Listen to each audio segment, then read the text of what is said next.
Мы с девушками продолжаем рисовать красоту сегодня.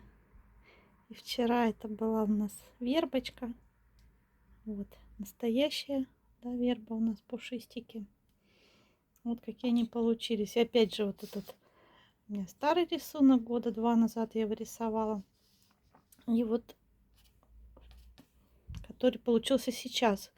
Он такой более светящийся, да, вышел. Более пушистый. Так, ну и здесь рассказывала я про то, как использовать белый цвет, да, белила в акварели. Вот. Может быть, это у вас гуашь или белая красочка, да, акварельная. Все прекрасно получается.